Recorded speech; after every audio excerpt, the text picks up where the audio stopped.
അങ്ങനെ എടുത്തു ചാടിയെന്ന് അച്ചൂട്ടിയുടെ വിവാഹം തീരുമാനിക്കേണ്ട കുഞ്ഞേട്ടാ.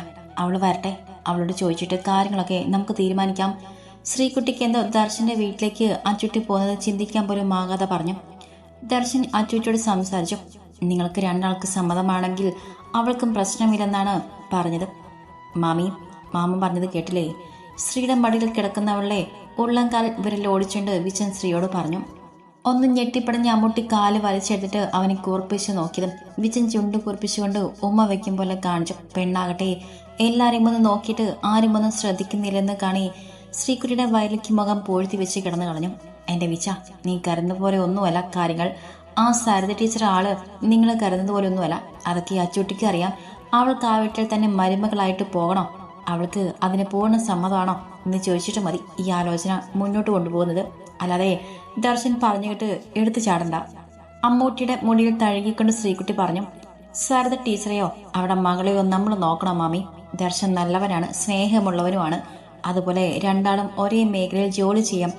അതിൽ കൂടുതൽ നമുക്ക് എന്ത് വേണം? വിച്ചൻ കാര്യഗൗരവത്തോടെ രണ്ടാളെ നോക്കി ചോദിച്ചു. നീ പറഞ്ഞതൊക്കെ ശരിയാണ് വിച്ച. അതിനിപ്പം വേണ്ടത് ഒന്നുകൂടെയുണ്ട്, കുടുംബം. രണ്ടാളുടെയും കുടുംബവും കൂടെ വേണം. അവിടെ സ്നേഹം കരുതലും കൂടെ വേണം. ശ്രീകുട്ടി അത് പറഞ്ഞതും അവളുടെ വയറിൽ മുഖം പൂഴ്ത്തി കിടന്ന അമ്മൂട്ടി മുഖം ഉയർത്തി അമ്മയെ നോക്കി. വിച്ചേട്ടനാവട്ടെ ഇനിയൊന്നും പറയാനില്ലെന്ന പോലെ മുഖം താഴ്ത്തി. ഭാര്യവാണെങ്കിൽ സ്ത്രീയെ ഇവളത് എന്താണ് പറയുന്ന പോലെ നോക്കി പേടിപ്പിക്കാൻ തുടങ്ങി. നിന്റെ വിച്ചേട്ടനെ ഞാൻ കുറ്റം പറഞ്ഞു തരാം എൻ്റെ അമ്മൂട്ടി. അമ്മൂട്ടിയുടെ കവൾ കൈ ചേർത്ത് വെച്ചുകൊണ്ട് ശ്രീ പറഞ്ഞു. നീ എന്താ ശ്രീ പറഞ്ഞു വരുന്നത്? അവൾ പറഞ്ഞത് വിച്ചിന് വിഷമമായെന്ന് തോന്നിയ ബാലു അവളെ തുറച്ചു നോക്കിക്കൊണ്ട് ചോദിച്ചു. ഏടത്തിയെ പോലെയല്ല സരിത ടീച്ചർ. ഏടത്തേക്ക് വിച്ചൻ എന്നാൽ ജീവനാണ് കുഞ്ഞേട്ടാ. 10-18 വർഷം മുൻപ് ഇവന്റെ അമ്മാവന്റെ ആലോചന വന്നത് ഞാൻ നിരസിക്കും വരെ, അല്ല അശോകേട്ടൻ മരിക്കും വരെയും ഏട്ടത്തേക്ക് എന്നോട് സ്നേഹം തന്നെയായിരുന്നു. പിന്നീട് അവരുടെ സഹോദരൻ മരിക്കാൻ കാരണക്കാരിയായവളെന്ന ചിന്തയിൽ അവരെന്നെ വെറുക്കാൻ തുടങ്ങി. എന്നെ എപ്പോഴും സപ്പോർട്ട് ചെയ്യുന്ന വിച്ചിനോട് വഴക്കിടാനും തുടങ്ങി. അങ്ങനെയല്ലേ വിച്ച? പറഞ്ഞിട്ടൊരു കിതപ്പോടെ ശ്രീകുട്ടി വിച്ചിനോട് തിരക്കി. അതെ എന്ന പോലെ അവരൊന്ന് തലയാട്ടി. പക്ഷെ എനിക്ക് ഏട്ടത്തിയുടെ ദേഷ്യമോ പിണക്കോ ഒന്നുമില്ല അന്നും ഇന്നും. കാരണം അവർക്കവിടെ സഹോദരനോടുള്ള സ്നേഹമാണ് എന്നോട് ദേഷ്യമായി കാണിക്കുന്നത്. പിന്നെ എൻ്റെ മോളായതുകൊണ്ടാണ് അമ്മൂട്ടിയെ ഏട്ടത്തിക്ക് ഒട്ടും അംഗീകരിക്കാൻ പറ്റാത്തത്. എന്ന് വെച്ച് ഒരുപാട് കാലത്തും എൻ്റെ മോളെ കണ്ടിരുന്ന് വയ്ക്കാൻ ഏട്ടത്തിക്കാവില്ല, എനിക്കുറപ്പുണ്ട്. അമ്മയുടെ മോളായതുകൊണ്ട് മാത്രമല്ല, മറ്റൊരു പുരുഷനൊപ്പം ഓടിപ്പോയൊരു സ്ത്രീ പ്രസവിച്ച മകളാണെന്നതും ഒരു കാണാണെന്ന് പറയാൻ അമ്മൂട്ടിയുടെ നാവ് തരിച്ചെങ്കിലും അത് അച്ഛനെ വേദനിപ്പിച്ചാലോ എന്നോർത്ത് അവൾ മിണ്ടിയതേയില്ല.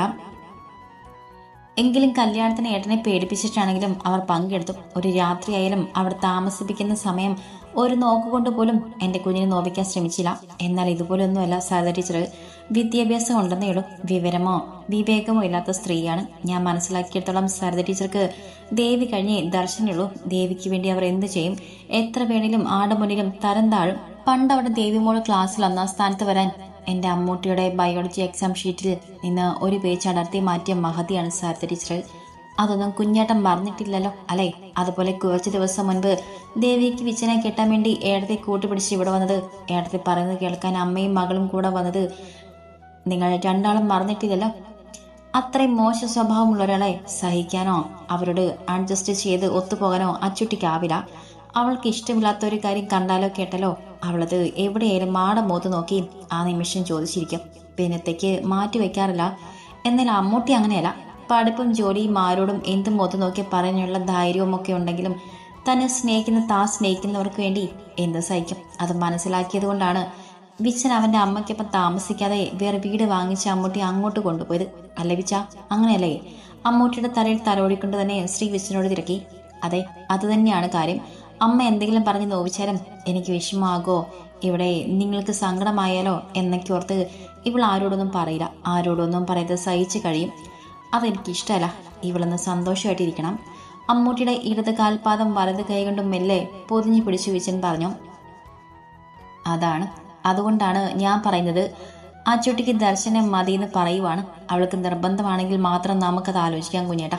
അവളോട് സംസാരിച്ചിട്ട് മതി ദർശന്റെ അച്ഛനോട് ഈ കാര്യം പറയുന്നത്. ഒരു പക്ഷെ ആ കല്യാണം നടന്നാലും അവളെ ആ വീട്ടിലേക്ക് വിടാൻ എനിക്ക് താല്പര്യമില്ല. അങ്ങനെ സഹിച്ച് കണ്ണുനീർ ഒഴുക്കിയും ജീവിക്കാനല്ല ഞാൻ എൻ്റെ മകളെ വളർത്തിയത്. ഒരുപാട് പണമോ ജോലിയോ ഒന്നുമില്ലെങ്കിലും അവരെ സ്നേഹിക്കുന്നവർക്കൊപ്പം സന്തോഷത്തോടെയും അഭിമാനത്തോടെയും എൻ്റെ കുട്ടികൾ ജീവിക്കണം. നേരത്തെ സങ്കടത്തോടെ ശ്രീകുട്ടി പറഞ്ഞു നിർത്തി. അല്പം മുറക്കി വിളിച്ചിട്ട് അടുത്ത ജന്മം ഈ വയറ്റിൽ തന്നെ പിറക്കാൻ ഭാഗ്യം ഉണ്ടാവണേ എന്നൊരു പ്രാർത്ഥനയുടെ അമ്മൂട്ടി ശ്രീയുടെ വയറിൽ മുഖം അമർത്തി വെച്ചു. അച്ചുട്ടി ദർശനെ വിവാഹം കഴിച്ചതുകൊണ്ട് അങ്ങനെ വിഷമിക്കേണ്ടി വരില്ല മാമി. അച്ചുട്ടിയെ വിഷമിപ്പിക്കില്ല ദർശൻ. പലപ്പോഴും അവളെ കാണുമ്പോൾ വിടരുന്ന ദർശന്റെ മുഖം, പെണ്ണ് മുഖം വെട്ടിച്ചു പോകുമ്പോൾ നിറയുന്ന അവന്റെ കണ്ണുകളും മുറുകെ ആത്മവിശ്വാസം നിറഞ്ഞ പുഞ്ചിരിയോടെ വിജയൻ പറഞ്ഞു. എന്തായാലും അച്ചുട്ടി വട്ടെ, അവളോട് സംസാരിച്ചിട്ട് നമുക്ക് ആ തീരുമാനം എടുക്കാം. ശ്രീകുട്ടിയും വിജയനും പറഞ്ഞ കാര്യങ്ങൾ പലതും ആലോചിച്ചുകൊണ്ട് തന്നെ ബാലു പറഞ്ഞു. ഇനിയിപ്പോ എപ്പോ വരും വിജയേട്ടാ? വെളുപ്പിനെ പോകാൻ നേരം കണ്ണാടിയിൽ നോക്കി മേശയെന്ന് കോതി ഒതുക്കുന്നവനെ നോക്കി വിങ്ങലോടെ അമ്മൂട്ടി ചോദിച്ചു. വിജയൻ ചീപ്പ് ടേബിളിൽ വെച്ചിട്ട് അല്പം മാറി ചുവരിൽ ചാരി നിൽക്കുന്ന അമ്മൂട്ടിയെ വലിച്ച് നെഞ്ചിലേക്ക് ഇട്ടു. എപ്പോഴും ഒരു ദിവസം ലീവ് ഒപ്പിക്കാൻ പറ്റുമോ? അന്നേരം വിജയേട്ടൻ എൻ്റെ അമ്മൂട്ടി ചേച്ചിക്ക് അടുത്തേക്ക് ഓടി വരും. അവളുടെ മുഖമാകെ മുത്തിക്കൊണ്ട് വിജയൻ പറഞ്ഞു. എനിക്ക് കരയാൻ തോന്നുന്നു വിജയേട്ടാ, ഇടറിക്കൊണ്ട് പറഞ്ഞു അമ്മൂട്ടി. അമ്മൂട്ടി ചേച്ചി പതിയെ വിളിച്ചുകൊണ്ട് വിജയൻ അവളെ താഴ്ത്തുമ്പിൽ പിടിച്ച് ആ മുഖം മെല്ലെ നിന്ന് ഉയർത്തി. കണ്ണുകൾ ഉയർത്തി അവൾ അവനെ നിന്ന് നോക്കി. സങ്കടത്തോടെയുള്ള ആ നോട്ടം കാണാൻ നിറഞ്ഞു ചുവന്ന കണ്ണുകൾക്കാണ് അവന് സങ്കടം വന്നു. വിജയേട്ടൻ വേഗം വരും, എൻ്റെ അമ്മൂട്ടി ചേച്ചിയെ കാണാൻ വേഗം വരും. ഒരുപാട് ദൂരെയൊന്നും അല്ലെങ്കിലും ഈ ജോലിയുടെ സ്വഭാവം വെച്ച് എപ്പോഴും ഓടി വരവ് നടക്കൂലടാ. എങ്കിലും എപ്പോൾ വരാൻ പറ്റുന്നോ അന്നേരം ഓടി ഇങ്ങ് പോരും. അവളെ വരിഞ്ഞു മുറുക്കി നെഞ്ചോട് അമർത്തുമ്പോൾ വിജയൻ നിറഞ്ഞു നിന്ന കണ്ണുകൾ തുളുമ്പിപ്പോയിരുന്നു. അമ്മൂട്ടി, വിജയൻ വാത്സല്യത്തോടെ വിളിച്ചു. അവൻ്റെ നെഞ്ചിൽ നിന്ന് മുഖമുയർത്തി അവനെ നോക്കിക്കൊണ്ട് മൂളി പെണ്ണ്. കരയില്ലേടി, നിന്നിങ്ങനെ കണ്ടിട്ട് പോയാലൊരു സമാധാനം ഉണ്ടാവില്ല. അവളുടെ കണ്ണുനീരിൽ കുതിർന്ന മുഖം കാണി വിജയൻ സങ്കടത്തിൽ പറഞ്ഞു. ഞാനേ വെറുതെ വിജയനെ കൂടെ സങ്കടപ്പെടുത്തി പോട്ടെ. ഇനി ഞാൻ കരയില്ല. എനിക്കറിയാലോ, വരാൻ പറ്റിയാൽ അപ്പം തന്നെ എൻ്റെ വിജയേട്ടൻ വരുമെന്ന്. വിജയൻ്റെ കണ്ണിലെ നനവ് കാണി അവൾ വെപ്രാളത്തോടെ അവനിൽ നിന്നും മടർന്നു മാറിക്കൊണ്ട് പറഞ്ഞു. എൻ്റെ അമ്മൂട്ടി ചേച്ചി. വിജയൻ ആമുഖം ഇരു കൈകളിലുമായി പൊതിഞ്ഞു പിടിച്ചുകൊണ്ട് വിളിച്ചു. പെണ്ണവനെ നോക്കി മേലിൽ നിന്ന് തിളച്ചുമില്ലാതെ ചിരിച്ചുകൊണ്ട് മോളി. പോയിട്ട് വരാം, ഇനി നിന്നലെ ശരിയാവില്ല. രാവിലെ ഡ്യൂട്ടിക്ക് കയറേണ്ടതാണ്. എൻ്റെ ടീച്ചർ കുറച്ച് കിടന്നുറങ്ങിക്കും. നേരം വിളിക്കാൻ ഇനി സമയമുണ്ട്. അവളെ കവിളുന്ന തട്ടി നെറ്റിയിൽ ചുണ്ടമർത്തി പറഞ്ഞിട്ട് വിജയൻ വേഗം ഭാഗമെടുത്ത് മുറിക്ക് പുറത്തേക്ക് നടന്നു. പിന്നാലെ തന്നെ ചെന്നു അമ്മൂട്ടി. വിജാ, ദാ ഇതുകൂടെ വെച്ചോ. ഇഡലി സാമ്പാറും ചമ്മന്തിയുണ്ട്. അവിടെ ചെന്ന് കഴിച്ചിട്ട് വേണം ജോലിക്ക് പോകാൻ. കയ്യിലിരുന്ന പൊതി വിജയൻ്റെ കയ്യിൽ വെച്ച് കൊടുത്തിട്ട് ശ്രീകുട്ടി പറഞ്ഞു. എന്തിനാ മാമി ഈ വെളുപ്പിന് ഇതൊക്കെ? വിജയൻ വല്ലായ്മയോടെ ചോദിച്ചു. എന്തായാലും ഞാനൊരു 5 മണിക്ക് ഉണരും. പിന്നെ ഇന്ന് ഇത്തിരി കൂടെ നേരത്തെ ഉണർന്നു, അത്രയുള്ളൂ. ഇന്നത്തെ ചമ്മന്തി നിന്റെ പെണ്ണിന്റെ വകയാണ്, ഒട്ടും കളയാതെ കഴിച്ചേക്കണം. പറഞ്ഞിട്ട് അവളെല്ലാം കേട്ട് പുഞ്ചിരിയുടെ അടുത്ത് നിൽക്കുന്ന ബാലുവിനെ കുഞ്ഞൊരു ചിരിയോടെ നോക്കി. നിന്ന് താമസിക്കാതെ പോയിട്ട് വാടാ, അവിടെ ചെന്നാ ഉടൻ വിളിക്കണം കേട്ടോ. അമ്മൂട്ടി നോക്കി നിൽക്കുന്ന വിജയനെ തോളിൽ പിടിച്ചുകൊണ്ട് ബാലു പറഞ്ഞു. പോയിട്ട് വരാം. വിജയൻ എല്ലാവരോടും യാത്ര പറഞ്ഞ് മുറ്റത്തേക്ക് ഇറങ്ങിയതും അമ്മൂട്ടി അവനൊപ്പം പുറത്തേക്ക് ഇറങ്ങി ചെന്നും ബാലുവും ശ്രീയും ഉമ്മർത്തനെ നിന്നതേയുള്ളൂ. എന്തിനാ അമ്മൂട്ടി ഇങ്ങിറങ്ങി വന്നത്? നല്ല ഇരുട്ടുണ്ട്, ഇവിടെ കയറിപ്പിക്കോ. ബുള്ളറ്റ് സ്റ്റാർട്ട് ചെയ്യുന്നേരം അടുത്തു നിൽക്കുന്നവളെ നോക്കി വിജയൻ പറഞ്ഞു. ഇവിടെ നിന്നോളാം, അത്രയും നേരം കൂടെ എനിക്ക് വിജയനെ കാണാലോ. പെയ്യൻ വെമ്പി നിൽക്കുന്ന കണ്ണുകളോടെ അവനെ നോക്കി പറഞ്ഞു അമ്മൂട്ടി. വിജയൻ ഉമ്മർത്തേക്കൊന്ന് തിരിഞ്ഞു നോക്കി. മാമനും മാമിയും അവിടെ ഇല്ലെന്ന് കാണി അവൻ അമ്മൂട്ടി വാരി നെഞ്ചോട് ചേർത്ത് വെച്ച് ആ മുഖമാകെ മൊത്തി. പിന്നെ ആ ചുണ്ടുകളൊന്ന് നുണഞ്ഞെടുത്തു. കരയാതെ കയറിപ്പോക്കോ, വിജയേട്ടൻ പോവാണ്, വേഗം വരാട്ടോ. തൻ്റെ ഉമ്മിനീരിൽ കുഴഞ്ഞു പോയ അവളെ ചുണ്ടുകൾ അമർത്തി തുടച്ചു കൊടുത്തിട്ട് വിജയൻ പറഞ്ഞിട്ട് അടുത്ത നിമിഷം ഒന്ന് തിരിഞ്ഞു പോലും നോക്കാതെ വണ്ടി ഒഴിച്ചു പോവുകയും ചെയ്തു. അമ്മൂട്ടി ആവട്ടെ ഇരു കൈകൊണ്ടും കണ്ണും മുഖവും അമർത്തി തുടച്ച് പൊട്ടി വന്ന കരച്ചിൽ അടക്കി പിടിച്ചുകൊണ്ട് വീട്ടിലേക്ക് കയറി. എന്തിനമ്മേ അച്ഛൻ എന്നെ ഇന്ന് തന്നെ വരാൻ പറഞ്ഞത്? എന്നോട് സീരിയസ് ആയിട്ട് സംസാരിക്കണമെന്ന് പറഞ്ഞത് എന്താ കാര്യം? 2 ദിവസങ്ങൾക്ക് ശേഷം മച്ചൂട്ടി ഒരു ശനിയാഴ്ച വീട്ടിലേക്ക് വന്നതും ശ്രീയെ ചുറ്റി പിടിച്ചിട്ട് ചെറു ചിരിയോടെ ചോദിച്ചു. നിനക്കറിയില്ലേ അച്ഛാ എന്താ സംസാരിക്കാനാ വരാൻ പറഞ്ഞെന്ന്? അവളെ പിടിച്ച് അടുത്തിരുത്തിക്കൊണ്ട് ശ്രീ തിരക്കി. അതിപ്പോ നിങ്ങളാരും പറയാതെ ഞാനെങ്ങനെ അറിയാനാണ്? ആരെയും മുഖം ഉയർത്തി നോക്കാതെ എന്നാലൊരു കള്ള നോട്ടത്തോടെ അച്ചൂട്ടി പറഞ്ഞു. അയ്യോടാ, എന്താ കൊച്ചിൻ്റെ അഭിനയം? ഒന്നും അറിയില്ല എൻ്റെ കൊച്ചിന്. ആച്ചി ഇങ്ങോട്ട് വരട്ടെ, വലിയ ഡോക്ടർ ആവാൻ പോവാണ് എന്നൊന്നും നോക്കില്ല ഞങ്ങള്. ശ്രീ ഇത്തിരി കടുപ്പിച്ച് പറഞ്ഞിട്ട് അമ്മൂട്ടി നോക്കി കണ്ണൊന്ന് ചിമ്മി. അമ്മേ, അതെ, എനിക്ക് ഡോക്ടറല്ല, ദർശേട്ടനെ ഇഷ്ടമാണ്, വിവാഹം കഴിക്കാൻ താല്പര്യമുണ്ട് എന്ന് വെച്ച് അങ്ങനെ കടുത്ത പ്രേമമൊന്നുമല്ല. അച്ഛയ്ക്കും അമ്മയ്ക്കും ഒക്കെ ഇഷ്ടമാണെങ്കിൽ മതിയെന്നേ.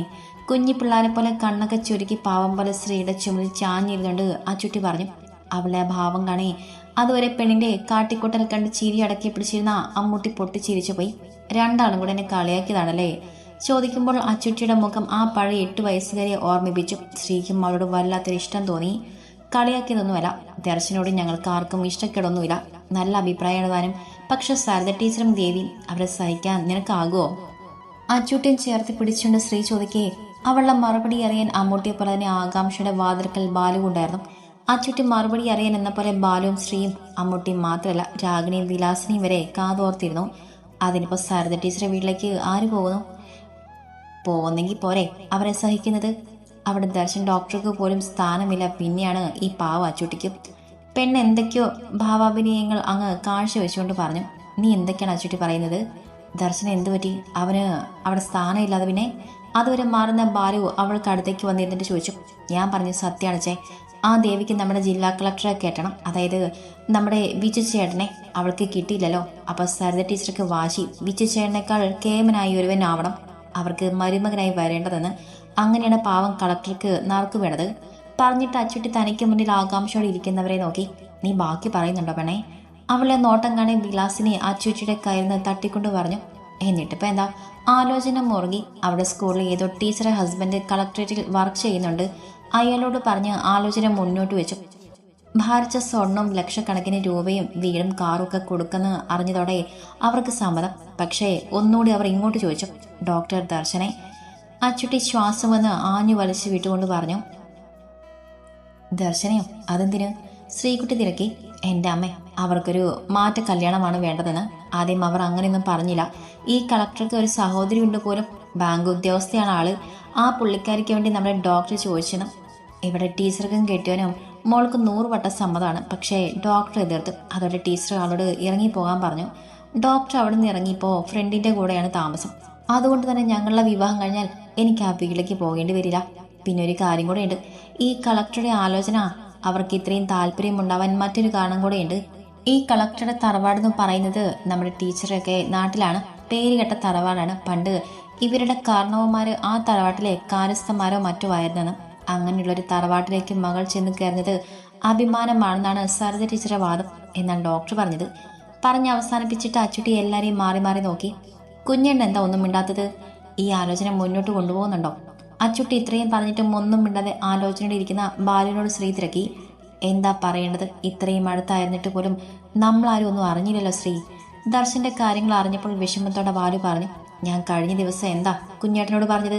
സരിത ടീച്ചർ നമ്മൾ കരുതുന്ന പോലെ ഒരാളല്ല. അവർ ആ മകൾക്ക് വേണ്ടി എന്ത് ചെയ്യും? അമ്മൂട്ടിയുടെ ആൻസർ ഷീറ്റ് മാറ്റിയ പഴയ കാര്യങ്ങൾ ഓർത്തൊരു വെറുപ്പോടെ അതുപോലെ ശ്രീ പറഞ്ഞു. മോളെ, അവർ സ്നേഹിക്കട്ടെ. അതുപോലെ തന്നെ ആ സ്ത്രീ നൊന്ത് പറ്റതല്ലേ ദർശനെ? സ്വന്തം മക്കളെ ഇങ്ങനെ വേർതിരിച്ച് കാണാൻ ഒരമ്മയ്ക്ക് പറ്റുമോ?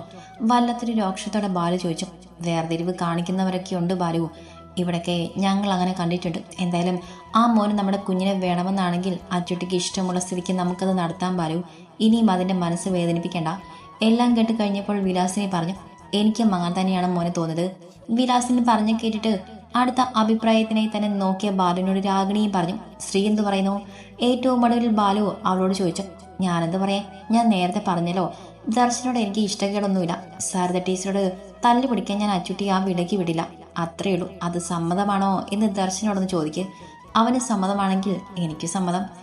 ഞാൻ എന്താ എല്ലാവരോടും തല്ലു പിടിക്കാൻ നടക്കുവാണോ? ശ്രീ പറഞ്ഞതും കൂർത്ത ചുണ്ടുകളോടെ പിണക്കത്തിൽ പെണ്ണ് തിരക്കി. നിനക്ക് ഇഷ്ടപ്പെടാതെ എന്തെങ്കിലും കണ്ടാലോ കേട്ടാലോ നീ തല്ലു പിടിക്കും. എൻ്റെ അച്ചുട്ടി, സരിത ടീച്ചർ നിനക്ക് ഇഷ്ടപ്പെടാത്ത കാര്യങ്ങൾ പറയുകയും ചെയ്യുമെന്ന് ഉറപ്പല്ലേ? എൻ്റെ അച്ചുട്ടിയുടെ സ്വഭാവം വെച്ച് നല്ലത് തിരികെ കൊടുക്കുകയും ചെയ്യും. അതാണ് അമ്മ പറഞ്ഞത്. അനിയത്തിയുടെ കവിൾ മെല്ലെ നിന്ന് ഉള്ളിക്കൊണ്ട് അമ്മൂട്ടി പറഞ്ഞു. അതിപ്പോൾ ഞാൻ ആ വീട്ടിലേക്ക് പോയാലും ഇല്ലെങ്കിലും കിട്ടുന്ന അവസരത്തിൽ അവരെന്നെ കയറി ചൊറിയും. ഞാൻ നല്ല രീതിയിൽ മാന്തും. പാവൻ ഡോക്ടർ ഇതിനിടയിൽ പെട്ട് പോവുകയും ചെയ്യും. കുഞ്ഞു ചീരിയുടെ മുഖം കുനിച്ചിരുന്ന് അവൾ പറഞ്ഞു കേൾക്കെ എല്ലാവരുടെ ചുണ്ടിലും ചീരി വിരിഞ്ഞു. ഞങ്ങൾക്ക് സമ്മതമാണ് എന്നതൊക്കെ അവിടെ നിൽക്കട്ടെ. ആദ്യം പഠിത്തം പൂർത്തിയാക്കണം. പിന്നെ എവിടെയെങ്കിലും ജോലിക്ക് കയറണം. അത് കഴിഞ്ഞ് വിവാഹം ഉണ്ടാകൂ. അവളുടെ വർത്തമാനമൊക്കെ കേട്ട് ചിരിയോടെ ഇതാ ശ്രീ അടുത്ത നിമിഷം കർക്കശക്കാരിയായ അമ്മയോ ടീച്ചറോ ഒക്കെയായി. അതൊക്കെ അങ്ങനെ മതിയെന്നേ, എനിക്ക് ധൃതിയൊന്നുമില്ല. ഇളിഞ്ഞ ഒരു ചിരിയോടെ പറഞ്ഞുകൊണ്ട് അവൾ ശ്രീയുടെ കവിളിൽ അമർത്തി ഒന്ന് ഉമ്മ വെച്ചു. വിജിച്ചേട്ടനെ കാണഞ്ഞിട്ട് നിനക്ക് നല്ല സങ്കടമുണ്ട് അല്ലേ എൻ്റെ അമ്മൂട്ടി ചേച്ചി? രാത്രിയിൽ അയോട്ടനും അച്ചൂട്ടിയും നടുവിലായി കിടക്കുന്ന അമ്മൂട്ടിയെ ചുറ്റി പിടിച്ചുകൊണ്ട് അച്ചൂട്ടി തിരക്കി. അമ്മൂട്ടി ചേച്ചി എന്ന് വിളിക്കേണ്ടെന്ന് ഞാൻ പറഞ്ഞിട്ടുണ്ട് അച്ചുട്ടി. അമ്മൂട്ടി കയറുപോടെ അവളുടെ കയ്യിൽ മെല്ലെ നിന്ന് ഉള്ളിക്കൊണ്ട് പറഞ്ഞു. ഓ മറന്നു വിച്ചേട്ടൻ്റെ അമ്മൂട്ടി ചേച്ചി. കള്ളച്ചീരിയുടെ അമ്മൂട്ടിയുടെ കവൾ പിടിച്ചെന്ന് വലിച്ചുകൊണ്ട് പറഞ്ഞു അച്ചുട്ടി. ആ പറച്ചിലിൽ അമ്മൂട്ടിക്കും ചിരി വന്നു പോയി. എൻ്റെ വിരൽത്തുമ്പിൽ പിടിച്ച് അമ്മൂട്ടി ചേച്ചി എന്ന് വിളിച്ചു നടന്ന എൻ്റെ അച്ചുട്ടിക്ക് കല്യാണപ്രായമായെന്ന് എനിക്ക് വിശ്വസിക്കാൻ പറ്റുന്നില്ല. നീ ഇപ്പോഴും എനിക്ക് ആ കുഞ്ഞു പെണ്ണാണ്. അച്ചൂട്ടിയും ചേർത്ത് പിടിച്ച് നെറ്റിയിൽ ഉമ്മ വെച്ചുകൊണ്ട് ശ്രീകുട്ടി നിറഞ്ഞ കണ്ണുകളുടെ സ്നേഹത്തോടെ വാത്സല്യത്തോടെ പറഞ്ഞു. അതെ, എൻ്റെ ഈ ചേച്ചി പെണ്ണിനേക്കാൾ 2 വയസ്സ് കുറവ് മാത്രമേ എനിക്കുള്ളൂ.